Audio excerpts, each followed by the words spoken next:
Cette exposition est vraiment l'aboutissement d'un grand projet monté avec le National Museum de Stockholm et le Statens Museum for Kunst de Copenhague pour mettre en valeur cette école danoise relativement méconnue en France. Une exposition pour laquelle on a vraiment bénéficié de prêts absolument exceptionnels et je crois que c'est un vrai plaisir et un grand honneur aussi pour le Petit Palais. Les musées danois et suédois ont été très généreux. Les murs de leur musée en fait, sont vides des chefs-d'œuvre de l'âge d'or danois, puisqu'ils sont tous ici. L'exposition se tient entre 1801 et 1864. C'est aujourd'hui les bornes chronologiques de l'âge d'or danois. On commence par une section sur Christopher Eckersberg, le maître et tous ces autres artistes qu'on va voir dans l'âge d'or danois. Il passe en Italie plusieurs années et il rapporte d'Italie des vues de Rome très lumineuses. C'est un peu le lancement de l'âge d'or danois parce que ces artistes vont être très marqués par cette peinture nouvelle.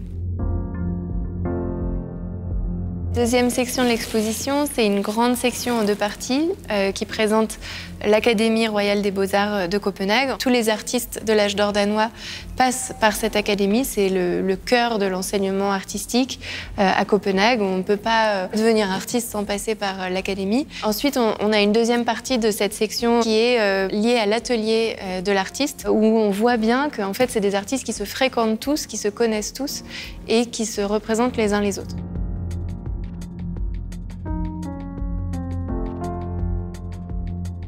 Après l'académie, on présente les portraits de familles et d'enfants qui sont commandés justement par cette bourgeoisie émergente qui tient un rôle de plus en plus important dans l'histoire du Danemark et à Copenhague. L'idée était aussi de montrer aux visiteurs qui venaient chez soi qu'on était une famille modèle et citoyenne, qu'on élevait bien ses enfants.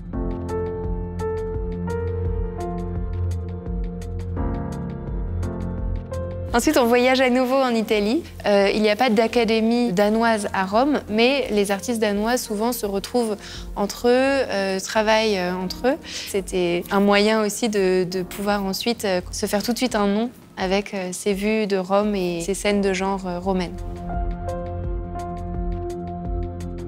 Le 19e siècle, c'est évidemment le siècle du développement des sciences, de la géologie, de la botanique, de la médecine. Et forcément, les artistes sont marqués par ce développement des sciences. On sent que l'artiste exprime vraiment un sentiment très personnel face à cette nature.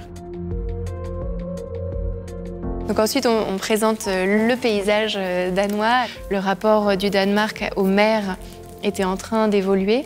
On redécouvre aussi le pays et les artistes s'attachent vraiment à représenter leur pays dans tous ses aspects. En fait, on découvre aussi dans l'exposition un Danemark assez complet, donc à la fois maritime, mais aussi plus continental.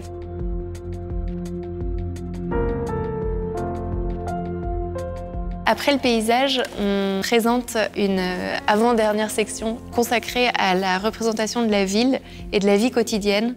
On voit que les artistes ont voulu donner une image positive de la ville qui est en train d'être reconstruite. Il y a un certain nombre de vues du port de Copenhague et ça donne aussi lieu à des petites scènes de genre assez humoristiques, notamment d'Eckersberg.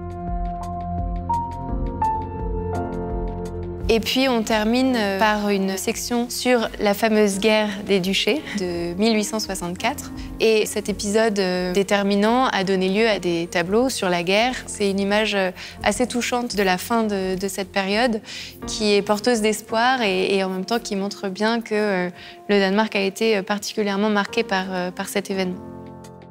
C'est l'occasion de présenter au public français une autre vision. Ce sont des artistes peu présents dans les collections, mais des artistes tout à fait convaincants qu'on a envie de faire partager auprès d'un plus large public.